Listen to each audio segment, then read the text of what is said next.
vuelta aquí en Noticias 24 para hablar del presupuesto 2023, porque tras casi 22 horas de sesión y en medio de una tensa jornada, la Cámara de Diputados despachó a segundo trámite el proyecto de ley de presupuesto 2023. Se rechazaron las asignaciones del Instituto Nacional de Derechos Humanos, también las partidas del Ministerio del Interior relacionadas con seguridad.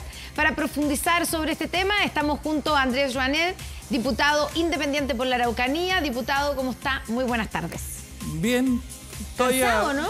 A ver, un poquito ya recuperado. ¿Pero hasta qué hora estuvieron, me comentaste, a las 8 de la mañana? Un poquito después de las 8 ya terminamos. De hoy, y desde ayer empezaron a las 10. De la mañana. De la mañana, sí, y en punto. Ya, o sea, estamos hablando de 22 horas. 22 horas y fracción. Ya, pero su cabeceo entre medio, sí, ¿no? Absolutamente. Sí, yo me pegué un par de cabeceos, pero yo decía, después te sacan una foto y te dicen, bueno, pero en fin, es normal también. Bueno, pero si después de 20 horas despierto y votando, y además peleando y hablando, dando discursos. Las partidas, claro, no es tan raro pegarse una cabecea, ¿no? Claro, no, para nada. Me mojé la cara un par de veces y yo tengo una técnica que es el té verde. Ya. Con té verde se levanta, ¿no hay café? No, café hasta cierta hora, 7 de la tarde, ya después no más café, el café de grano, y después té verde. Té verde con una roja de hojita de limón y con el té. Y con eso funciona bastante bien.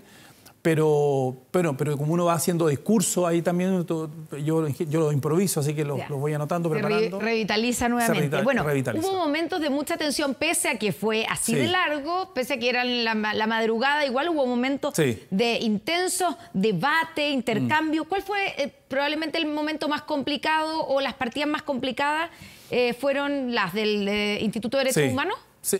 A ver, yo quisiera, antes poner un breve en contexto, yo creo que hoy día estamos en una situación un poquito encarajinada, un poquito tensionada al interior de la corporación. O sea, sí se vio en varios momentos, enfrentamientos, gritos venían, gritos iban, y también al presidente de la Cámara, Vlado Mirosevic, medio complicado en ordenar esta situación, ¿o no? Bueno, Vlado está partiendo, conducir una Cámara como esta tan polarizada, fragmentada. No olvidemos que está lleno, hay mucho partido, entonces hay mucha fragmentación. No es fácil, pero yo le doy un voto de confianza. Yo creo que Vlado de a poco se va a ir consolidando. Lo que ocurre es que yo creo que la elección de él claramente fue polémica, porque a última hora surge la figura de Calisto, ¿no? El diputado y gran amigo, además, el diputado de Coyhaique. Yo estoy, por lo menos en mi caso, yo estoy trabajando, conversando mucho, me he dedicado estos días a conversar mucho para que tratemos de tener gobernabilidad, para que en el fondo las comisiones también se repartan en todas las fuerzas, para que la conducción de la Cámara en el fondo sea de verdad representativa de toda la Cámara, más allá de que haya oposición y gobierno y algunos que estamos en el limbo, ¿no? Sí. Porque yo creo que el país lo necesita. O sea, hoy día tenemos una situación gravísima en materia de seguridad, gravísima, nunca antes vista, y en materia económica, y necesitamos dar señales al país. Ya, hablando de seguridad, ya que habla de seguridad, ¿cómo votó usted las partidas del Ministerio del Interior relacionadas con seguridad? No, yo no la voté, no estaba en ese minuto en la sala porque me había mareado. No pude llegar porque efectivamente estaba fuera en ese minuto, estaba fuera de la sala. Pero efectivamente yo respaldo cómo se votó. En el fondo la señal del Ministerio del Interior. Porque ¿cómo se entiende con la importancia, con lo mismo que usted está diciendo, ¿cierto? Con la crisis que tenemos de seguridad, la importancia que tiene digamos, tener más recursos para varias de las renovaciones que se necesitan? El gobierno está apostando por un aumento de presupuesto en ese ítem y ustedes la rechazan. Porque yo creo que el gobierno puede poner más dinero sobre la mesa a seguridad. A ver. O sea, es una estrategia para que lo entienda la gente, ¿cierto? Porque se entiende como... Pero ¿cómo entendemos si supuestamente esto es importante y rechazan el aumento del presupuesto? Es una estrategia para que el gobierno se ponga con más y en el fondo suba la apuesta, suba su apuesta en Interior por seguridad en el Senado. Sí. O sea, a ver, el gobierno, por ejemplo, al Ministerio de Desarrollo Social le subió un 14%. Y a Carabineros un 4%, o en materia de seguridad un 4%. Está bien esto de los vehículos, me parece extraordinario, pero por ejemplo para el caso de la Araucanía no hay vehículos blindados, yo no vi partidas de vehículos blindados. Por otra parte, el Ministerio Público requiere más recursos, el Ministerio Público tiene poco personal para investigar y requiere más personal para investigar, porque si no avanzamos. ¿Eso no se hace a través de una ley especial? No, o sea, esto es presupuesto. porque en el fondo necesitan contratar más gente. Claro. Sí, eso es todo. Entonces, todo ese tipo de situaciones se van a tener que discutir en el Senado. Si no se llega a acuerdo, vamos a tener que tener una comisión mixta y ahí efectivamente llegar a un acuerdo. Pero yo creo que el gobierno se va a allanar. Yo ayer estuve conversando con Ana Uriarte y yo creo que el gobierno se va a allanar a poner más recursos sobre la mesa para seguridad, porque este es el gran tema y tenemos que dar una señal al país muy importante. Ya, el 4,4% de aumento del que habla el gobierno y que ha dicho varias veces, ¿cierto? Lo presentó desde el día 1 como el aumento más importante comparado con lo que han hecho los gobiernos hacia atrás. Y de hecho dicen que el gobierno anterior de Sebastián Piñera no aumentó en nada el presupuesto. ¿Eso no es suficiente o no es así? No, no es suficiente. No es suficiente porque, por ejemplo, si vamos a poner en contexto a propósito lo que conversábamos de Elwin, el tema de Patricio Elwin y de Eduardo Frei Ruiz Tagle en los 90 era el tema de la pobreza, ¿no es cierto? Y por tanto había que poner muchos recursos en pobreza. Entonces, el tema hoy día del gobierno es la seguridad y tiene que poner muchos recursos y tiene que poner muchas de sus capacidades en seguridad. Y en este presupuesto no se demostró. Y eso es su objetivo. Un 4%, si uno lo compara, por ejemplo, con desarrollo social o con otros ministerios, es poco. Y ahí había que apuntar a poner más recursos. Y eso es lo que estamos buscando. ¿Y aquí pasó, por ejemplo, con el Instituto de Derechos Humanos, que fue una de las partidas complicadas? Bueno, yo creo que ahí también hay una señal. Yo también eso sí lo voté efectivamente en contra. ¿Por qué? A ver, dos cosas. Primero, porque creo que el Instituto de Derechos Humanos se ha sobreideologizado. Está claro la Casa de Brujas contra Sergio Mico. Hay un proyecto que se está haciendo en la Araucanía que se paró. Era un proyecto de las víctimas. Una vez que sale Mico, el que lo coordinaba era Michel Delebre. A Michel Delebre lo echan sin nada. Y hoy día, después, hay toda una situación del Instituto de Derechos Humanos que además dice que es autónomo, que no puede ser controlado, etc. Entonces, bueno, nosotros le dimos una señal diciéndole, mire, la verdad es que el Instituto de Derechos Humanos es el instituto de todos los chilenos, no puede ser ideológico y tiene que darle garantía también a quienes nosotros financiamos. Nosotros somos el Parlamento, somos los representantes populares y, por tanto, creo que esa es una señal clara también para el Instituto de Derechos Humanos. Yo creo que el Instituto de Derechos Humanos va a quedar con financiamiento, pero no con el que esperaban.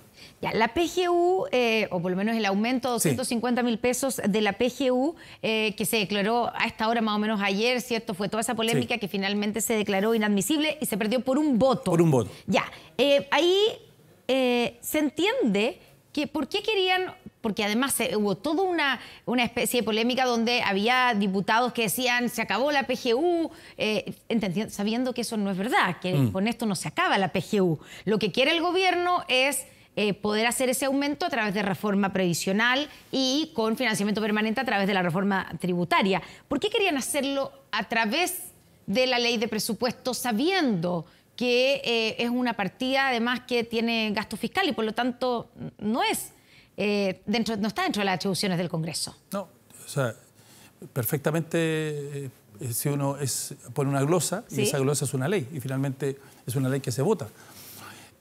A ver, yo la voté a favor. Yo la voté a favor fundamentalmente porque hoy día tenemos un grave problema de inflación, ¿ya? Y eso es objetivo.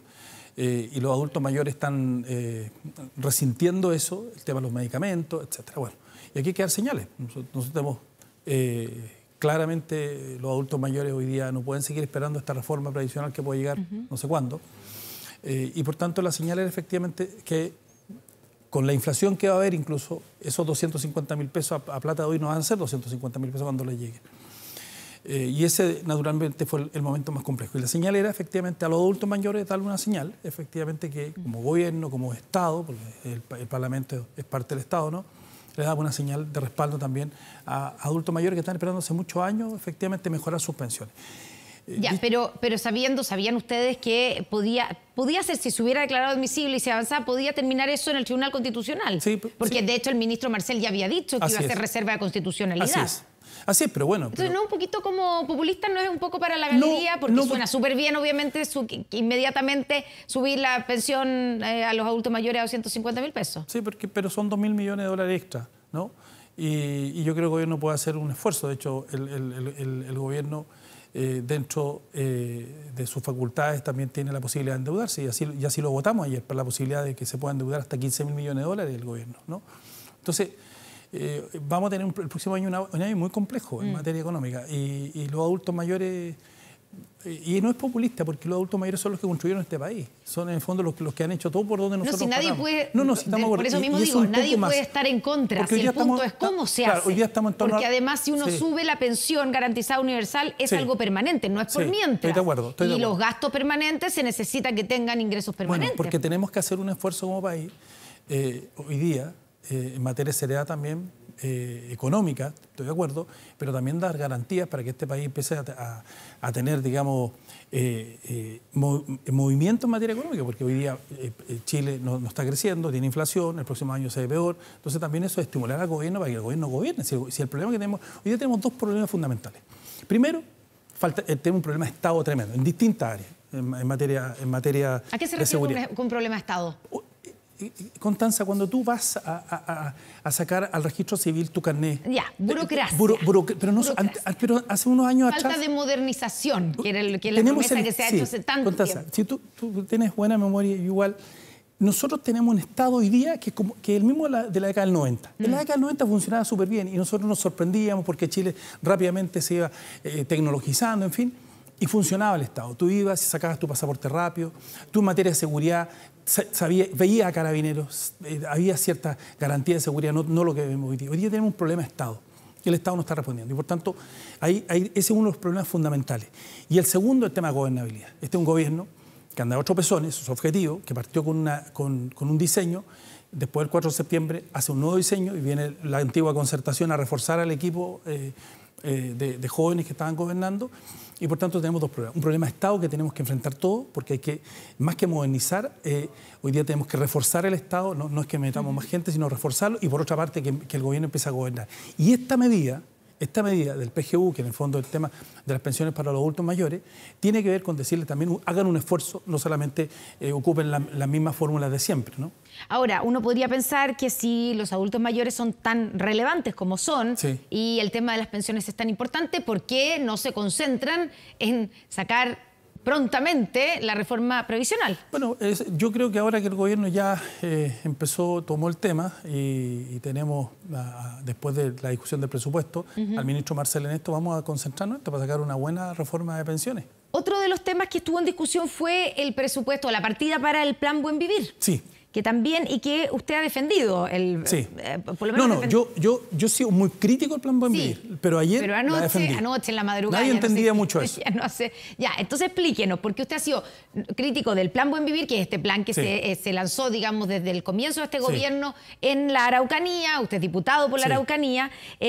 ¿Por qué lo defendió? ¿Lo defendió en términos del presupuesto? Nadie entendía mucho eso ayer. Me miraban para atrás, algunos colegas miraban para atrás, y yo le quiero decir una cosa, cambié votos y se ganó por poco. Y ¿convenció alguno? No, convencimos. ¿Por qué? A ver, dos cosas. El Plan Buen Vivir, objetivamente, al día de hoy no existe. Y no existe porque, en el fondo, era un plan que estaba entre el Ministerio de Desarrollo Social y el Ministerio de Interior con la ministra Escasiche. Y era solamente un verso. Es como el plan impulso del presidente Piñera. O sea, es la misma plata de siempre, pero le ponen un nombre. Y eso no me parece. ¿Y no se ha traducido en nada? No, quiere decir? Es que es la misma plata. Es el mismo presupuesto que tiene el Maule no tiene nombre. ¿Sí? El mismo presupuesto que tiene en Biobío. O sea, existe en todas las regiones, eso quiere decir. Es el presupuesto anual. Y ese presupuesto le pusieron un nombre, como para el buen vivir, porque ese es un concepto que viene del mundo indígena, el buen vivir. Y a partir de ahí le ponen ese concepto. Pero esto es puro romanticismo y yo de un principio he dicho, aquí no han puesto un peso extra. Sin embargo, yo reconozco en la ministra Analía Uriarte que ha sido muy valiente, porque primero, lo raro es por qué este programa está hoy día alojado en el Ministerio de Secretaría General de la Presidencia. Cambió del Ministerio de Desarrollo Social cuando salió la ministra... Siempre estuvo entre Desarrollo Social e Interior. Sí, pero como que... La parte Plan Buen Vivir, porque me acuerdo yo sobre todo cuando salió Esquiasiches y todo eso. O sea, antes que saliera Esquiasiches, pero fue la ministra cuando fue Esquiasiches a Temucuicú, después de eso dijeron el Plan Buen Vivir lo tiene Desarrollo Social. Sí. La entonces ministra viajó al sur, etcétera. Y ahora está en el Ministerio General de la Presidencia. Y esa es mi crítica, esa es la crítica política que hice ayer, porque el amigo del presidente, que es Giorgio Jackson, no tomó ese plan. Porque siempre, además la CONADI está en el Ministerio de Desarrollo Social. Sí. O sea, este tipo de plan tiene que estar en el Ministerio de Desarrollo Social. Pero lo que yo reconozco, y ahí yo doy un voto de confianza en la ministra Analía Uriarte, que de verdad, en el poco tiempo que lleva, ha hecho mucho más que varios ministros durante muchos meses. Me explico, ya estuve en la Araucanía. No fue sin ese aparataje de seguridad. De hecho, estuvo en un lugar donde entraba y salía gente común y corriente. Se reunió, tuvo una reunión con los loncos. El presidente Piñera, perdón, el presidente Boris no se reunió en comunidad en Lonquimay, pero no se reunió con los loncos. Se reunió con las víctimas de violencia rural y quedó muy impactada, ¿ya? Se reunió con el presidente también se reunió con víctimas, también quedó impactado. No, por favor. Sí. Se reunió con todos los alcaldes, en fin. Bueno, y se pudo conversar, porque la diferencia con el presidente que se habló 2 minutos, cada alcalde tenía 2 minutos para hablar, los diputados no pudimos hablar, y eso fue. Pero en fin. Pero los diputados se habían reunido con el presidente antes. Sí, pero habíamos hablado 4 minutos cada. ¿Antes 4 minutos nomás? 4 minutos cada. ¿En esa comida en Cerro Castillo? No fue una comida, fueron unos sanguchitos, pero está bien. Uy, casi se me cayó la mesa. ¿Se está quejando del menú? No, lo que más me encantó fue el Cerro Castillo, porque además me acordaba mucho. Yo le dije al presidente que ojalá el espíritu de Elwin estuviera ahí, porque Elwin siempre recordaba que ese era el lugar que más extrañaba de su paso por La Moneda. Pero en fin, no. Pero hemos hablado poco con el presidente y si nos convocó ese día al Cerro Castillo deberíamos haber conversado mucho más tiempo y también habernos dado una oportunidad en la Araucanía. Pero yo fui a Villarrica, donde tuve que pasar 3 controles de seguridad y el primero no me dejaban entrar porque como yo tengo rizo, tenía una foto con más rizo y no me dejaban entrar. No lo reconocían. No. Pero bueno, y llegamos ahí y llega el presidente en una cuestión que excúseme lo que voy a decir, pero los presidentes tienen que saludar cuando llegan. El presidente llegó, estábamos todos sentados, se sentó y partió la reunión. La ministra toda saludó, la ministra Ana Lilia Uriarte saludó, que parece ese estilo más de concertación antiguo. Ya, pero está poniendo mucho. Bueno, ¿Cómo va a ser un problema ideológico? ¿Saludar o no saludar? No es ideológico, pero, Constanza, dime tú, cuando uno llega, mire, yo vengo de una familia de 16 hermanos de la Araucanía, bien modesta, mi padre era dirigente sindical, mi madre una dueña de casa, siempre nos enseñaron eso, que uno tiene que saludar cuando llega, más si es el presidente. Porque el presidente es el primer ciudadano. Entonces, bueno, eso es la primera cosa. Segundo, 2 minutos para hablar es poco. Y después que nos habláramos los diputados, estábamos ahí de... ¿Para qué nos invitan si en el fondo no podemos decir nada? ¿Y por qué entonces defendió el Plan Buen Vivir? Por Ana Lilia Uriarte. Ya. Porque le doy a Ana Lilia Uriarte, primero, a Ana Lilia Uriarte, lo que ha hecho en poco tiempo a ver, igual ha generado, yo dije ayer, ha cometido errores, sin lugar a dudas, esa cosa de celebrando lo hablado, en fin, estamos de acuerdo. Pero todos cometemos errores. Pero yo le doy un voto de confianza a ella, de verdad, porque ha generado diálogo y ha ido a la Araucanía. Y se hizo cargo de este programa y no tenía por qué hacerse cargo si él las expresa. Este es un programa que tiene que estar en desarrollo social, pero ella se hace cargo. Y yo le di el voto de confianza y por eso, pese a que todos mis colegas en la Araucanía, casi todos votaron en contra, yo voté a favor. Nosotros tenemos una bancada que es bien organizada y en general votamos más o menos parecido, pero yo les dije, mire, yo voy a votar esto y se lo advertí y además voy a defenderlo. Solo para terminar, una última pregunta, diputado. Usted ha sido crítico y dijo algo acá, ¿cierto?, del viaje del presidente a la Araucanía. Ya pasó una semana, ¿cierto? Así ¿Usted no cree que fue un mirado hacia atrás? Que fue bueno que el presidente fuera, que fue bueno que se reuniera con las víctimas, que se reuniera también con algunas de las comunidades indígenas.